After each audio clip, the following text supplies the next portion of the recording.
Hello everyone and welcome back to my channel. Today I'm going to share my thoughts in regards to bank runs. Yes, bank runs, which happens in America, Europe and also much earlier in China, whether it's going to affect us in Malaysia's real estate. So for those who are new to the channel, I'm Cheng and this is my real estate channel. Let's go!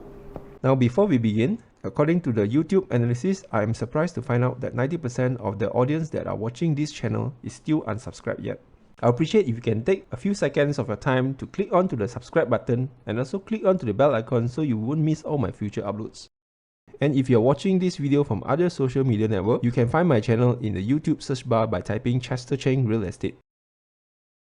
So to start with, I'm not sure you're familiar with this topic or you heard some news or through your friends or you're browsing some YouTube videos or whatever articles you read online in regards to the financial sectors recently happened in America and Europe. Those are true, which happens to be a big thing. Now those bank and financial institution has crashed, more or less collapsed. Now honestly, this topic is quite broad, so I'm going to cover mostly based on my personal observation and opinion. I'm not a financial advisor, so do not take my word as a financial guru. Please bear in mind, I'm a real estate agent, so my core will be more on the real estate side. So I'm going to dive in a little bit as regards to my professional opinion in regards to the real estate sector, but somehow because banks does affect our real estate market. However, this is not happening in Malaysia. Touch wood, touch wood. I hope it doesn't happen in Malaysia, but then again, who am I? I'm not a financial guy. I'm just a real estate agent. But from my personal observation, remember back then in 1998-97, the Lehman Brothers, did I pronounce it correctly? Anyway, that bank or more or less a financial institution collapse. Now maybe the younger generation doesn't know what are Lehman Brothers. Well, they are one of the biggest financial institutions and they crashed. And back then, since Lehman Brothers crashed, it created a ripple effect which we felt in Malaysia after 7 to 8 months later. That's how bad it was back then. And then of course we have a recession, things like that. That doesn't help the entire industry in real estate. So now as regards to the current banking collapse, which in America, Europe and China, I believe most of you guys are watching this video are unaware of the Chinese bank collapse.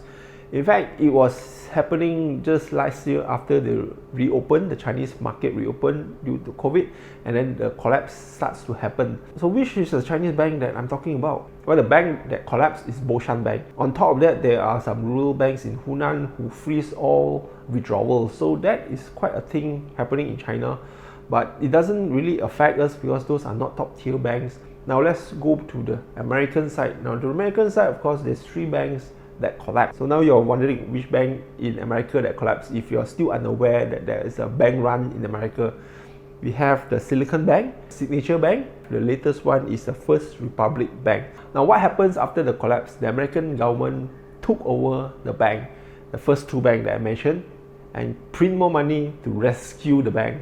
So the depositor don't have to lose the money there. Well, in a way, good is that the depositor don't have to lose the money there, but who is paying for all the debt? Well, the taxpayer has to pay. The money doesn't come from nowhere. So what happened to the third bank, the First Republic Bank? Now, the First Republic Bank was forced to be sold to JP Morgan. It's one of the largest American banks to absorb all their assets and also the debts as well. Not sure whether they can withstand this absorb, but well, the government forced their hand and buy it. I believe that's what I read. The takeover of First Republic Bank was initiative by the American government, facilitate the takeover by borrowing more money to JP Morgans in order for them to finance this debt. Well, is that a good thing? I don't know. I'm not an economist. I'm not a financial guy. Refer to your financial guru or your financial expert for this advice. I'm talking about the real estate perspective, whether it's affecting us in Malaysia. I'm going to go point by point. So around the same time also, you see another bank collapse in Europe, which is the Credit Suisse. Again, I'm not sure I'm pronouncing it correctly. If I'm wrong, apologies. Swiss are famous for their banking and financial sector. They are very proud of that. That is the main core business of Switzerland. Now, so the Swiss government decides to force UBS, the largest bank in Switzerland, to take over the second largest bank, which is Credit Suisse. The thing is, regards to Credit Suisse, is that they collapsed because of mismanagement. I heard they're doing a lot of money laundering, but then again, I couldn't be sure. This is what I read. So the takeover by UBS or Credit Suisse is by government facilitating. Now this of course create a problem in the Swiss people as well. Most of them are not agreeable by this takeover, but hey, I don't know anything about Swiss politics as well. Now let's come back to Malaysia. Question is, will this affect us in Malaysia? So the question with all this bank run in China, Europe and America, will it affect the real estate industry in Malaysia? My professional opinion, as per recording of this video on May the 12th, I don't think will happen. Now again, I don't have a crystal ball to predict the future. What I'm telling you is as per my professional opinion. On the second quarter, nothing will happen, and I foresee the third quarter and the fourth quarter we will see a bull run in the real estate in Malaysia. However, the 2024 first quarter, I believe we will start to feel the pinch a bit. Again, basing on the Lehman Brothers, the ripple effect is approximately about 8 months. I foresee by the time during the first quarter of 2024, we might feel something already. If you're going to buy a very expensive property, make sure you budget yourself properly, or you're going for any investment, make sure that you are financially strong. Don't just go in because you feel like going in or buying properties that you couldn't afford in the future. Make sure that you are financially stable. What I mean by financially stable is you have some funds that is available in case of the dry season. So, but again, don't take my word as gospel. Make sure that you do your due diligence, check and read more sources on the internet, and also do consult your financial advisor.